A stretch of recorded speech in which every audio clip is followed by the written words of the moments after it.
Misha Molly Ella. Molly Adol. How much it goes just in Aerfort and actually trotty. Nabigi Facha. No Pog Mahone, I know Diagwitch. But your favourite word is? Jim is on and done. Make Irish a part of your life. Plancha.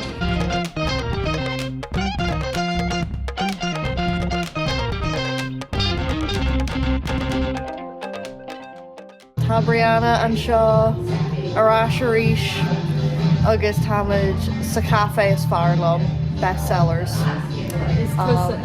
Yeah. Sin an cúisiúil man Shaw. Ihim gan íocan Shaw. So, tá sé to jazz. Ach, tá sé ciúin mar maidin dé Luain atá ón agus, you know, tá gra híní ag obair. Ach, tá maidir sira. So, Seart na Gaeilge, Amalia Clea, Ireland. I'm not too Sasta man Shaw. Tommy Sasta. Kildare for two. For me, cheese toasty. Agus for Misha, ham and cheese toasty. Cash agus Leabharlann. Aaron Beerquire, the toasty, ham and cheese toasty, ritual IE, August a Céadaoin with a Y. Ooh. So I don't know. Caihimage cash to her. Yeah. What? Similar. Yeah. Literally. Why? You see much breakfast August. And sin new caihime fishan a yanu fakanya an post. So be me ar chraj grafton ag her keshtina gini fwyn Gaeilge agus tamig suag mór leis mar, you know, fishan ta gash na main hoshilta agus is bralam a bheith im a lahror. So be sé simul tá sulagum go mé dini jaslam be dini ag magu gandart. So caihime bheith ray. Ach, yeah, I should go my. If you want to stand over here, Yes. What's your favorite word or phrase in Irish, or even one you know, a phrase you like or use? Yeah, just have a little like, that's a good one. Okay, let's go with that. So, what is your favorite Irish word or phrase? It's Brallamation, I love that. Molly Nicola, Udor Gaeilge Mokri, August Conshart na Gaeilge a Gallaroo, le an post, Tame and Feirste and Nashu, when a focal Gaeilge is far long. Molly Nicola, Udor Gaeilge Mokri, August Conshart na Gaeilge a Gallaroo. Smisha Molly Nicola, Udor Gaeilge Mokri, August Conshart na Gaeilge a Gallaroo, leis an post, Tame Feirste and Nashu, when a focal Gaeilge is far long. Tiochtanier, a mere le killing session resilience. Tan Tiochtanier. No Pog Mahone, I know Diagwitch. But your favourite word is? Chlochán. Am I saying it right? Bra, Aiding bra, Okay. meaning forever, yeah. I really like Dublin, Balia Ahaklia. I think it's fun to say. Tíorgáin Teanga, Tíorgáin Anam. It's a country without its language, a country without its soul. It's Brallamation, I love that. Maloroa. Mé an seo an nocht le Lord faoi na leor Gaeilge Mokri. First of all, ba waith le Lord faoi ma astra hain leis an Gaeilge. The key takeaways of the lore, like the key points of my book. If you don't have the book, you'd like to read it, or you know, a bit of discussion then about the book. Agus Keshtina agus Fragri, so questions and answers. Ag and Jared, there will be an opportunity to ask me questions. You know, we can have a bit of Chorráin. It doesn't have to be too formal. Is this your anyone's first event for Seachtain na Gaeilge? Yeah. So you saw her? Oh. Based on Connor. Yeah. My who? Okay, well. That's something else for you to go and see. Is that Castletymon in Newbridge? Is that Castletymon who? Fáilte. Capital Hain. Ní bhíonn in aon rud ach seo.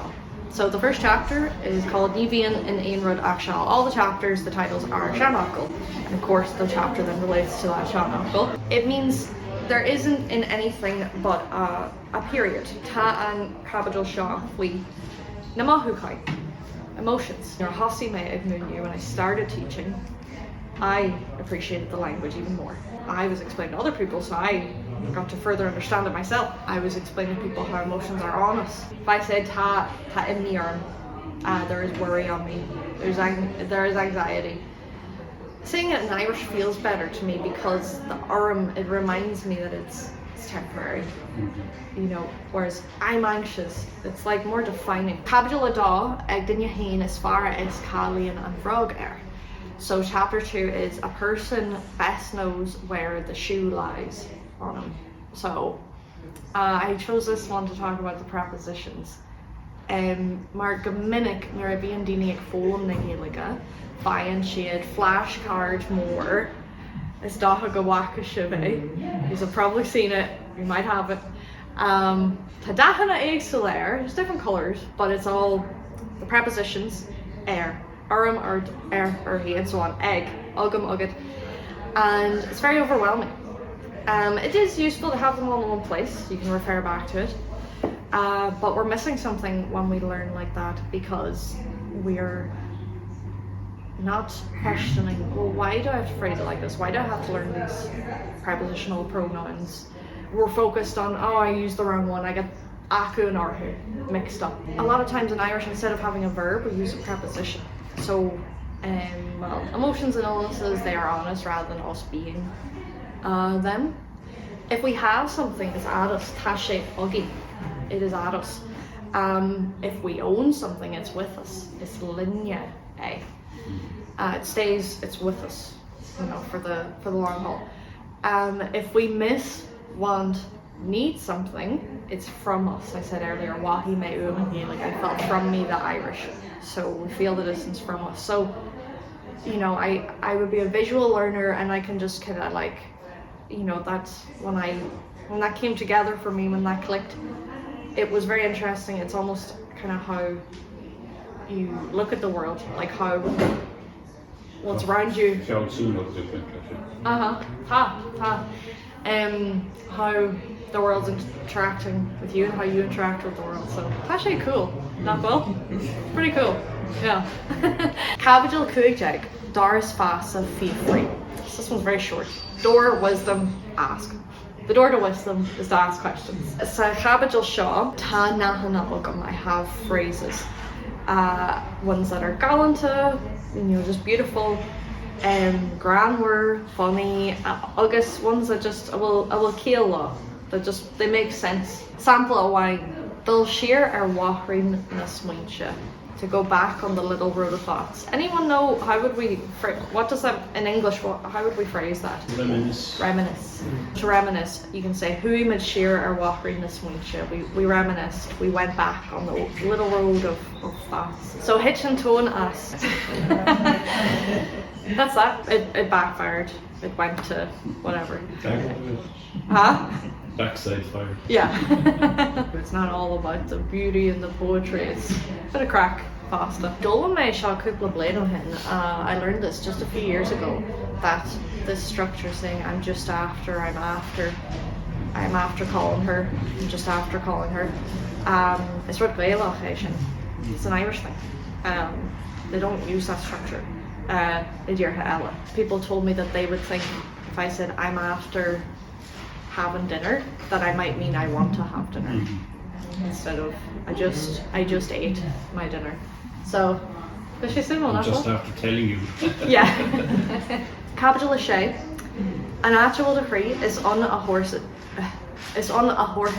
chusahu. An actual decree is on a horse the chusahu. And for me that was to these random words in Gaelic that we use when speaking English. For me that's an important part of my journey, when I realised, or it's Covenant grow broader, you know, there was sadness on me when I felt for a while like disconnected from Gaelic. When I realised these little things about, you know, the presence of Irish in my life, not growing up with the language. Groshi on before. Anyone know what Marla is? I've been told in Dublin it said Mala. Marla. Yes. Marla. Marla. Okay. Yeah, Play-Doh. Yeah. Yeah. Mar be Play-Doh look up hain or be many so like Hogmuch Marla there. Gug, a guggy egg. Oh yeah. And we'll catch to Ceapan to the Duolingo. Duolingo. Tá fisean omlan agam for Duolingo. Leabharlann or Duolingo, a review on Duolingo. It's clíthe. It's a game, I think. It's, you know, agus níl dáthair ar bíal. There's no real harm of, you know, cúpla bomicha or Duolingo, ahan lá, am go ham. Ach, tá sé táirte rudí eile a dheanú fásta. A bheith freastal ar rangana, a bheith what you said as lower, as text lower, to be using a textbook or something else. I did say there's no harm, but I do believe now that they're using AI voices. Focla, has anyone gotten Focla? It's like the Irish for Wordle. Yeah. So something like that. Oh. Yeah, Mr. Frost. Commercial in one granddaughter in Montgomery. And all of a sudden, was a shoe for Kashmir. Where is this coming from? Now, they're big, usually big, a hard question. I was like, so, you know, this shoe for Kashmir, to her. I kept on doing, oh, well, what's up in the local called Art? That was not really. Keep up. No, you're not up my shin, especially the obvious up my tuition. You know, tall browner, you know. Yeah. Tall. Bloody hell, that position. Suddenly, she, so I was touched the motion in our shop, especially catching my queen already beyond. Now, she should be going at the queen yellow down this movie, social medias. Arrows. Arrows. She was like the Leabharlann. Oh, sin có jazz, currently Glyndor. Tá sé jazz go bhfuil there's to go Gaeilge ach tá sé ag smuintiú ar an teangaí ar balla éagsúlanis. Permission explained not with especially which I'm not more interested, you know, going back to how did it say from the beginning the direct translation, because near all initial direct translation Liath. I was in my Frankish at school and I didn't do direct translations from Frankish to English to Irish no English. Yeah. So near but anyway, thought she's doing something. Yeah. Hasí mise a dhéanamh sin is dóithe mar geallar mar chuid maclainn mar go raibh lan, you know, go ceistena acu. Well, can sprí leis an ácail sin san Aibreart sin, or tá níos mó focail san Aibreart Gaeilge ná an Aibreart American. So can sprí leis go díreach. So then hasí mise thug mé an taisreachán díreach. And that's especially echo. Cén sort rudí well bhfuil dímát going to free narrative, no, it actually. Tá díama ar an bíon díama ar an nuair daoine. And we'll got him go díon letters, you know, when Irish gets mentioned. Stereotyping. Current sé seachar it's a lot of time you want. Near being daoine go, oh, poke my hole, or we'll got him go díon letters, like just. Yeah. Bíon díama ar an mar geallar sin, nuair a bhíon drop as like daoine ar an teanga. When Tourmatá comes to know, is Cill an star an teanga mar tá sin ní sin ná an Béarla agus tá bhí sin is soléir gur tháinig rudí I Méarla as ar teanga féin mar Luain bhí an móg dína Cailtacht idir na dá I Luain. Bhí sa túlan Chorráin agus bhí sa obair technoliaach agus bhí rather an Caisleáin. Therefore, from going into this Castletymon, right? Take him. Agus on fucking canal, sin button, an Caisleáin or internet. Léironn sé go bhfuil meas gán idir 5 nó 6 teangacha orpach a bhain leis an star, you know, solar raibh real, you know, math or an Béarla. So tá sé bhainní sin agus a bhainní ceang leis na lochna. Bhíon mar go fása sús bhíon a daoine éasta ag úsáid a lán phrases a Gaeilge, you know, before a deoring, you know. It came automatically to them without thinking, and it was used in the middle of their daily speak to come out of this when something.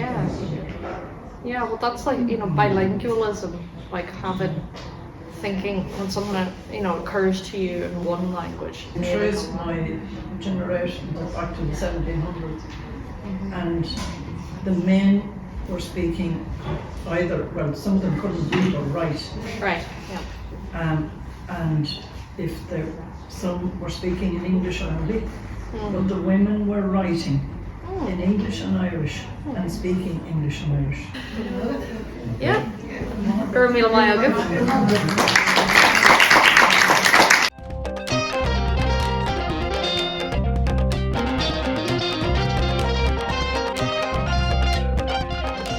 Hi Harja, so Tame ag pop-up Gaeltacht in Rahid Nua sa cafe Mini Mocha agus Tame le Brianna is as Rahid Nua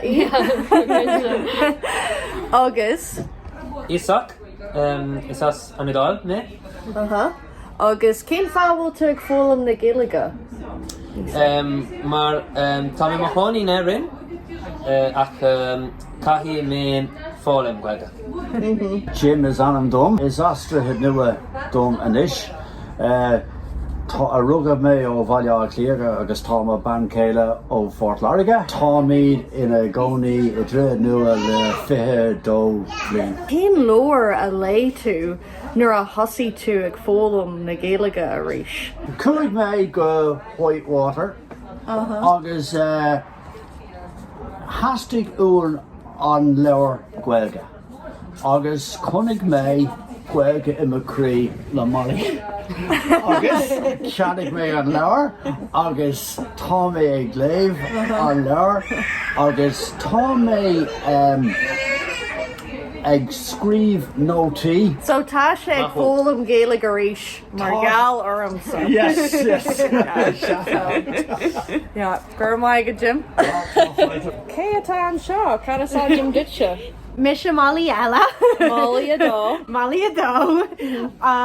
Is as blach Liath agus cúig mé cuid bunscoil agus manscoil long Gaelach blach Liath. Laidú mo Gaeilge ó a dog mé an scoil ach nuair thosig mé ag dul chuig grúpa Gaelach okay, believe a bhí sin. Gavílas a nídig thosig mo Gaeilge ag tachtarás agus bhí mé cósásta gur tháinig sé arás agus is féidirlumm níos mó Gaeilge úsáid inis. Tus go bhfuil go leor grúpi Gaelach fáil cafe agsúla fud na hÉireann. Cá has tú I Málaitheach Cliath? Is as soort mé I blach Liath. Cúig mé chuig bunscoil na scoileán in Ínig nuair a bhí sé prefabs do aon duine a bhfuil is a gcéir an scoil. Agus Scoil Katrina I Glasníon agus inis trasníam mo scoil mo bhanscoil go minic inis agus tá sé go hintach go féidirlumm an Gaeilge úsáid agus go féidirlumm fecinn an scóil a cúig mé chuig. Yeah, tá sé sin aonanta jazz. Yeah, ní raibh mé sé arás ar má bhain scóil nó má bhain scóil. Sfuil am má bhain scóil ach má bhain scóil bhí sé ceart go leor, so you know. Rahí mé arás, láháin. Láháin. Féidir le leabhar. Yeah, go bheith chuí me leabhar, you know, le má bhainseoirí Gaeilge. Cá has tú I Málaitheach Cliath, cé náit? Yeah, tá tíreanúir. Okay.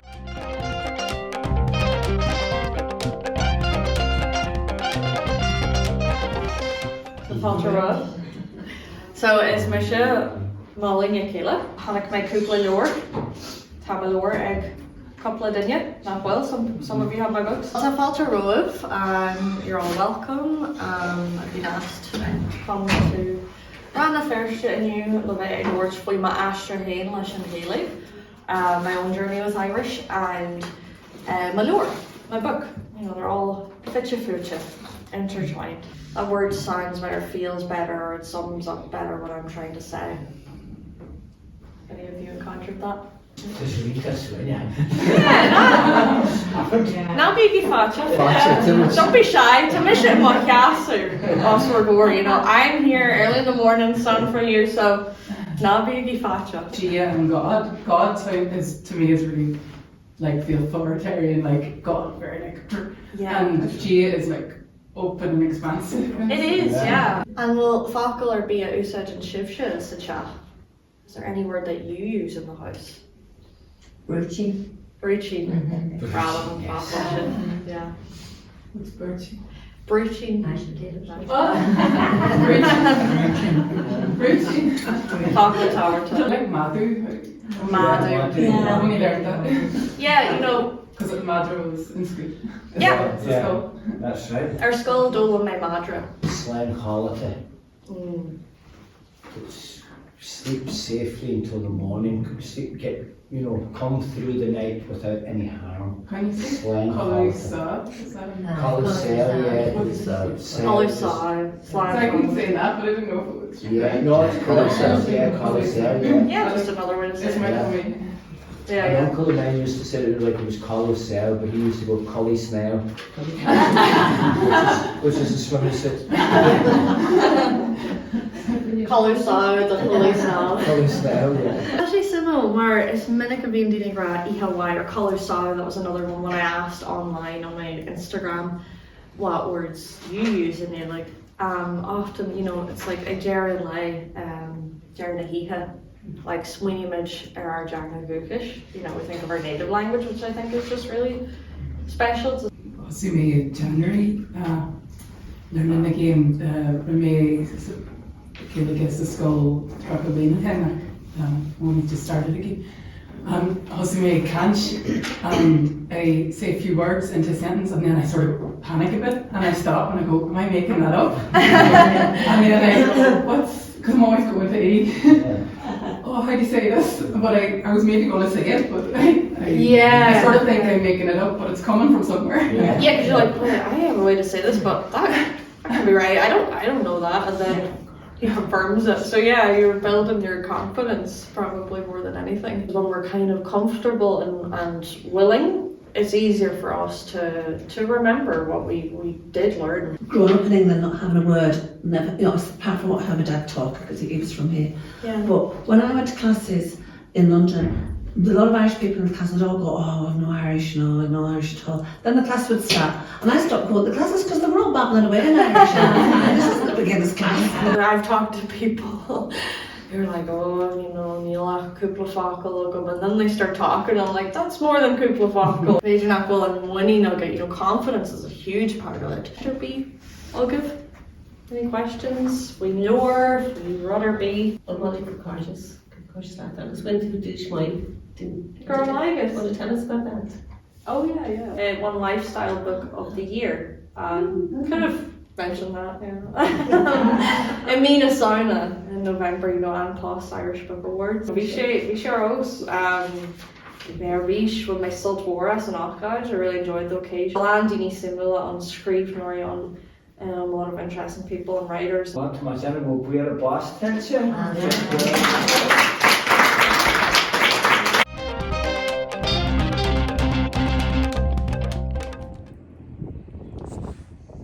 Táid golas teas in Aerfort Aerfort Dhún and all.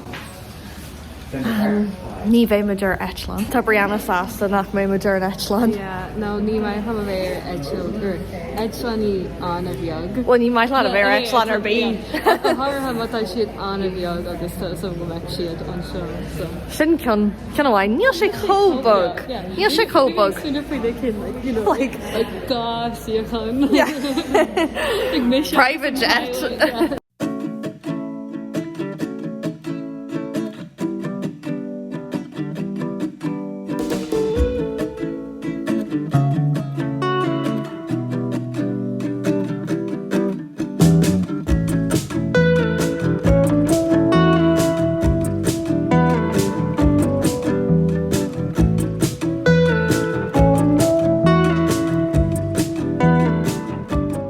An Chlochán inis ag fáil Luain. Tá bíochláir in nélig agam, tá spanhí mé díobh é.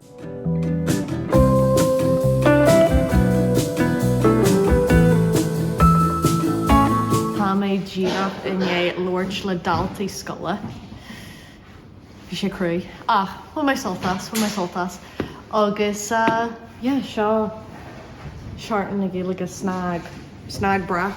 Táiméid bugar anis, bhí muid I Rann a Feirste san Aerfort ar an Chlochán Leath. An ort béimiid in Ailt an Chorráin. So go much.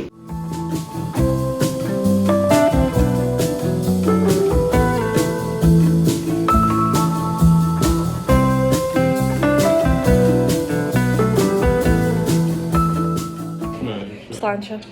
Sláinte agus fad Céadaoin. Gur mí maigad Lianna agus gur mí maigad John. Gur maigad. Yeah, and I'll probably use a tender. Tá míonn si bheith fóil na Gaeilge sa cantar sa manid seo. Bíon? Yeah. Bhí Rann in here seo. Sa manid seo. Yeah. Got you good now. Agus an bhfuil duine ar bíag fóil na Gaeilge in Ailt. Is anyone learning Irish somewhere else?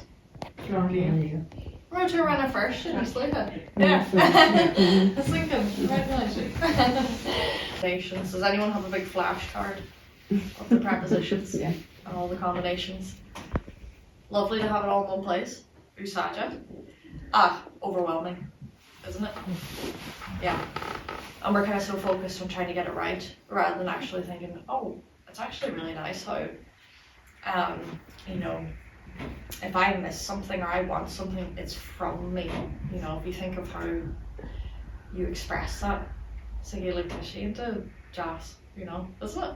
Has anyone ever thought of that? How you say like, oh, I need this, I want this. You're saying it's from me. It's not at me. It's like you're expressing. It's very physical. Yeah. Or swingy version, Ruba. Anyone ever thought of that? Yeah. So it's just about kind of changing your mindset. If you are feeling jolta, negative and just struggling, just enjoy it. When soltas and charm. From my own experience, from teaching, from just learning languages, make Irish a part of your life. So as minic of being Nagary, I'm a her lot to you, like, set time aside, but shouldn't why. We're into your animation. We don't find the time when we keep telling ourselves, 20 minutes here, emailish and fáilfilis and leihimén lorsin. And we make it too hard for ourselves. Mar, the image breakout. I think everyone's always busy these days, so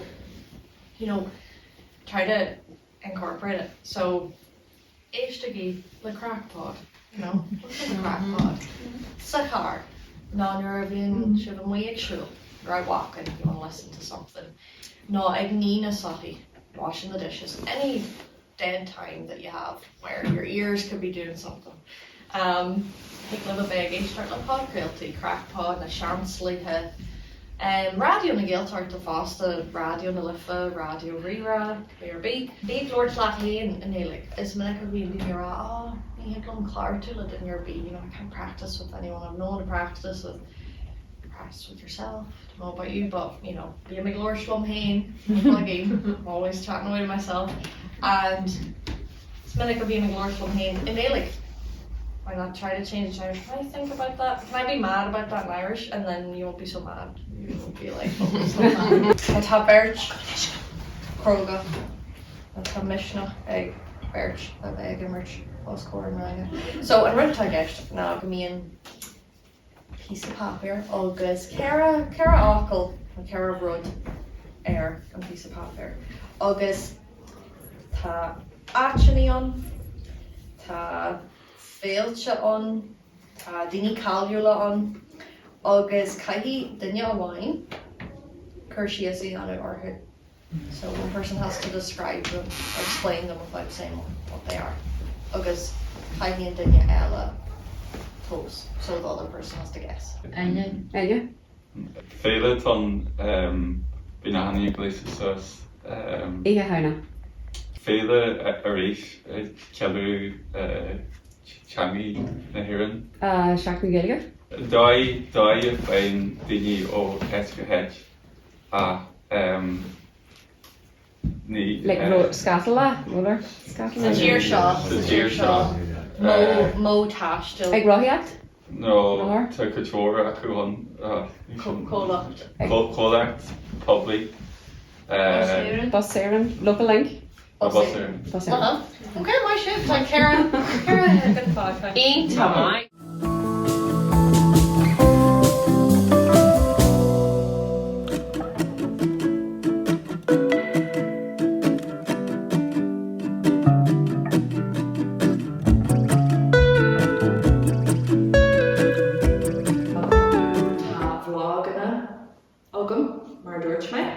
So I tend to do a day somewhere. So this was a day in County Donegal, I would then do. I tend to title them in English just can be easier to find for learners. You know, who might not even be aware. Like think of some, you know, Irish Americans who aren't too aware of the presence of the language. They might find it through non-county line, but they don't know come down to.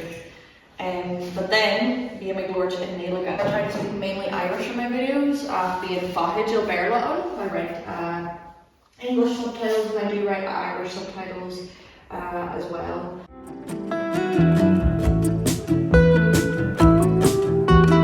So Tamhlacht hain Dúirchané Lort sa scoil bhí Brianna ag Lort leis na daltaí mar bhí orm sa glí a ghlacu mar sin chuir siad an brú hí hain ach bhí siad a géirí cloisteáil ón puncanach so ach bhí siad anta deas agus maithú mar tusa go nachhfuil clár tú agad leis sin ach you know lóir si faoine taithí hain a turas hain agus a blog so bhí siad cinálta íoní bhí siad cinálta caiú trátí ní rú na báistí dar nóirtú ach inis tá níos mó na uair a gin rih an bhád so táid ag siúil hart labra tá an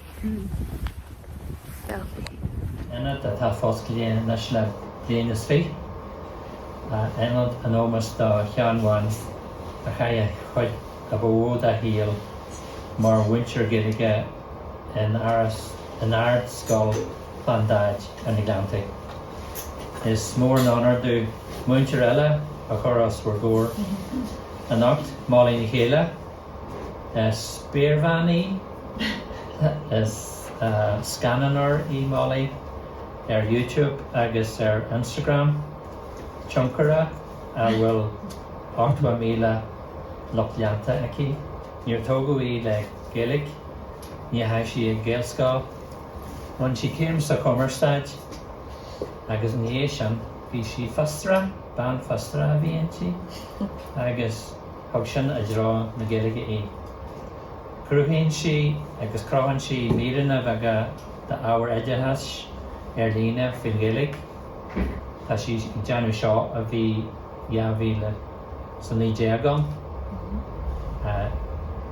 Is trua nach ró na hapaní seo fáil na bhí me se gáil ar scáil faoi Gaeilge chuigáú gus mar ní más madaí ar Gaeilge chuigáú na bhí me se ar an áilscoil.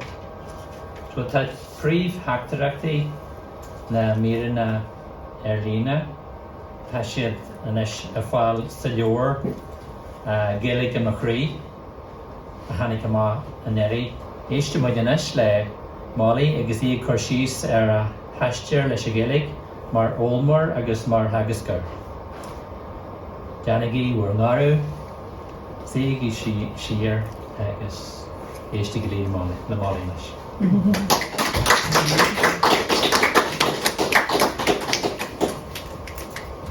For my head Liam. Tá fáilte road. You're all very welcome. Ihe Jahania. Tá on. Agus tá si an seo chu mai head. Ní romé sa counter seo riamh. Is dóithe go romé challenge fríd. Counter Galanta tá on. It's a beautiful, beautiful area. And that's in counter shift from the area. Yeah. Okay. Yeah. Well, tá counter Galanta. Okay.